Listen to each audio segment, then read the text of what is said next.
আসসালামু আলাইকুম প্রিয় দর্শক, আজকে বিএনপির মহাসচিব মির্জা ফখরুল ইসলাম আলমগীর জাতীয় প্রেস ক্লাব মিলনায়তনে একটা আলোচনা সভায় প্রধান অতিথি হিসেবে ছিলেন। জুলাই বিপ্লব, প্রত্যাশা ও প্রাপ্তি, এই শিরোনামে একটা আলোচনা সভা ছিল। সে আয়োজন করেছিল জিয়া পরিষদ। সেই আলোচনা সভায় তিনি কি বলেছেন, আমি দুটো পয়েন্ট ওনার কথা থেকে নিচ্ছি। উনি এইটা নিয়ে অনেকগুলি পত্রিকার রিপোর্টও হয়েছে। প্রথম আলোর যে রিপোর্টটা হয়েছে তার শিরোনাম হয়েছে কয়েকজন ব্যক্তিকে বিদেশ থেকে ভাড়া করে এনে দেশ চালানো যায় না। মানে ওনার যে বক্তব্যটা সেটা হলো যে যারা এখন দেশ চালাচ্ছেন এদেরকে বিদেশ থেকে নিয়ে আসা হয়েছে, ভাড়া করে আনা হোক, যেভাবে আনা হোক, এভাবে দেশ চলবে না। তো মির্জা ফখরুল ইসলাম আলমগীরকে আমার ধন্যবাদ, আবার অন্তঃস্থল থেকে আমি ধন্যবাদ জানাচ্ছি যে এই কথাটা উনি তাহলে শেষ পর্যন্ত বুঝেছেন। উনি বোঝা মানে ওনার দল বোঝা। আমি বিএনপিকেও ধন্যবাদ জানাচ্ছি যে বিএনপি তাহলে শেষ পর্যন্ত এই জিনিসটা উপলব্ধি করতে পেরেছে যে কয়েকজন বিদেশি লোককে বিদেশ থেকে ভাড়া করে এনে দেশ চালানো যায় না। প্রিয় দর্শক, আপনারা স্মরণ করতে পারবেন যে এই কথাটা আরও 7-8 মাস আগে থেকেই আমি বলে আসছি, লাগাতারভাবে বলে আসছি যে বিদেশি লোক দিয়ে দেশ চালানো যাবে না। এবং নানাভাবে আমি বলেছি, যারা সংস্কার করছে, কয়টা সংস্কার কমিশনের প্রধান, দ্বৈত নাগরিক, এটা নিয়ে বলেছি। তারপরে বলেছি যে সংস্কার কমিশনের এখন যিনি জাতীয় ঐক্যমত্য কমিশন তার যিনি ভার্চুয়ালি প্রধান, কারণ ডক্টর ইউনূস তার সব মিটিংয়ে থাকেন না, প্রতিদিনের মিটিংগুলো যিনি আপনার সভাপতিত্ব করেন মিস্টার আলী রিয়াজ, তার সঙ্গে যিনি প্রধান সহযোগীর ভূমিকা আছেন, মানে কোঅর্ডিনেটরের ভূমিকা মিস্টার মনির হায়দার, এরা সবাই আমেরিকান নাগরিক। এ কথাটা বহুদিন বলেছি আমি, এবং আমি শেষ পর্যন্ত এ কথাটাও বলেছি যে ওনাদের যোগ্যতা নিয়ে কিন্তু কোনো আলোচনা হচ্ছে না। আমার আলোচনা হলো যে ওনারা এই দেশের লোক কিনা, ওনাদের শেকড় কি এই দেশে। আমি কিন্তু এই প্রশ্নটাই করেছি, ওনারা কি এই দেশেই থাকবেন শেষ পর্যন্ত। ধরেন এই কাজটা হয়ে গেল, সংস্কার কমিশনে একটা রিপোর্ট শেষ পর্যন্ত দাখিল করলো, ধরলাম এই রিপোর্ট সমাপ্ত হওয়ার পর আলী রিয়াজ সাহেব কি এই দেশে থাকবেন? উনি তো ওনার ইলিনয় ইউনিভার্সিটির টিচার হিসেবে ওখানে আবার ব্যাক করবেন। মনির হায়দার যথারীতি উনি আমেরিকা ব্যাক করবেন। তাহলে যদি এখানে কোনো সমস্যা হয়, এই লোকগুলিকে আমি পাবো কোথায়? এরা যদি কোনো অন্যায় করে, কোনো ষড়যন্ত্র করে যায়, সেই ষড়যন্ত্রের জন্য এদেরকে ধরার আপনার কী উপায় আছে, কী পদ্ধতি আছে? কোনো পদ্ধতি নাই। কাজে ভাড়াটা লোক যেতে হবে না, 2 দিন পরে ভাড়া শেষ, তারা চলে গেল ভাড়ার টাকা নিয়ে। এবং যেহেতু তাদের মধ্যে আমি মনে করি কোনো দায়বদ্ধতা নেই, অতএব ওরা যা তা কাজ করতে পারেন, ওনাদের ব্যক্তিগত স্বার্থ চরিতার্থও করতে পারেন। হয়তো 2-1জনকে উদাহরণ দেওয়া বলবেন যে এই লোকটা তো খুব দেশপ্রেমিক, বলতে পারেন আপনি, কিন্তু তাতে সকলের দায় হয় না, দায় এড়ানো যায় না। 1-2জন লোক ব্যতিক্রম থাকতেই পারেন, আসে কিনা আমি যাই না, এখন পর্যন্ত খুব একটা দেখি তাই।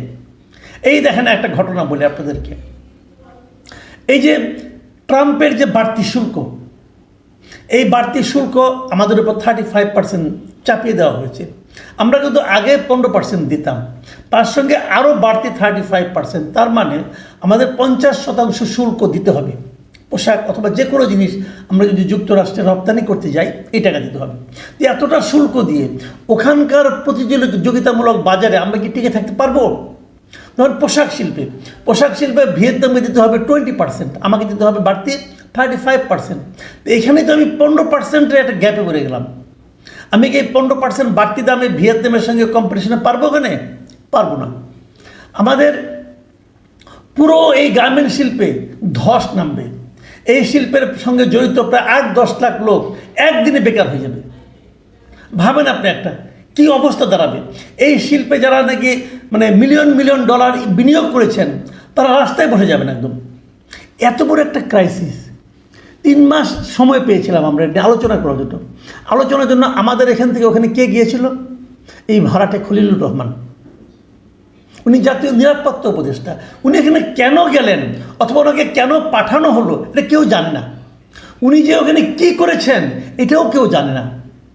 তবে আমরা এতটুকু বলতে পারি উনি ওখানে যে একটা অশ্বডিম্ব প্রসব করেছেন, কারণ উনি ওখানকার কাউন্টার পার্টের সঙ্গে তো কথাই বলতে পারেন নাই।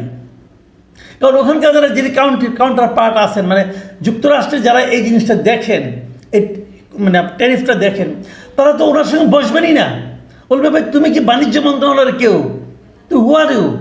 তুমি এখানে কেন আসছো? তো এই যে সময়টা ক্ষেপণ হলো, শেষ মুহূর্তে এসে আমাদের বাণিজ্য উপদেষ্টা গেলেন, আরও গেলেন, এরা এখন দৌড়ঝাঁপ করতেছে। কাজের কাজ কী হবে আমি এখনও কিছু বুঝতে পারছি না। ভালো হলে ভালো, তবে ভালো না হওয়ার আশঙ্কাও রয়ে গেছে, কি হয় জানি না। এই দৌড়ঝাঁপ তো পারতে হতো না, ওই যে 3 মাস আগে শুরু করতেন, পারলেন না কেন?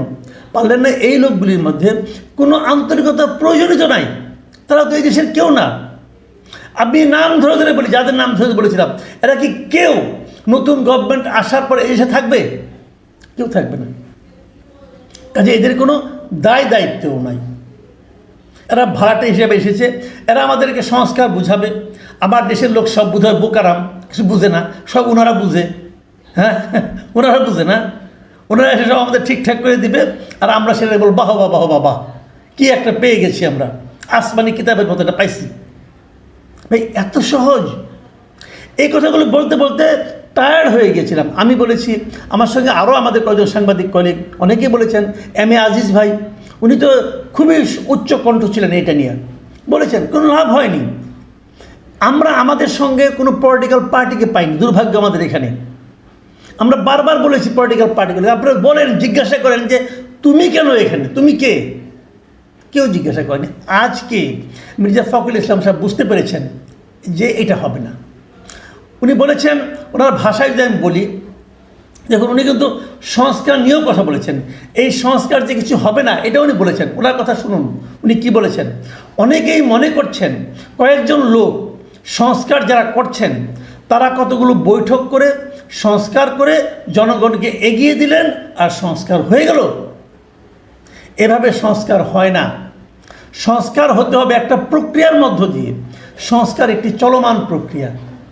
এই যে সংস্কার একটি চলমান প্রক্রিয়া, এটা কিন্তু মির্জা ফখরুল ইসলাম সাহেব এবং তার দল বহুদিন ধরে বলছেন, এবং ওনারা অনেকদিন আগেই কিন্তু একটা সংস্কারের প্রস্তাব দিয়ে রাখছেন 31 দফা। সেইগুলো নিয়ে তো কোনো আলাপ হচ্ছে না এই সংস্কার কমিশনে। এরা নিজেরা জ্ঞানী লোক, কতগুলি এনজিও, আর আমি বলি ভাড়াটে বুদ্ধিজীবী, ভাড়াটে বিদেশি বুদ্ধিজীবী, এরা এসে জ্ঞান দান করতেছে। এই বিদেশি বুদ্ধিজীবী ওখানে কোনো বেল আছে? এদের আছে? ওদেরকে ওখানে কেউ চিনে? যে বিখ্যাত লোক তারা, আমার দেশের লোক।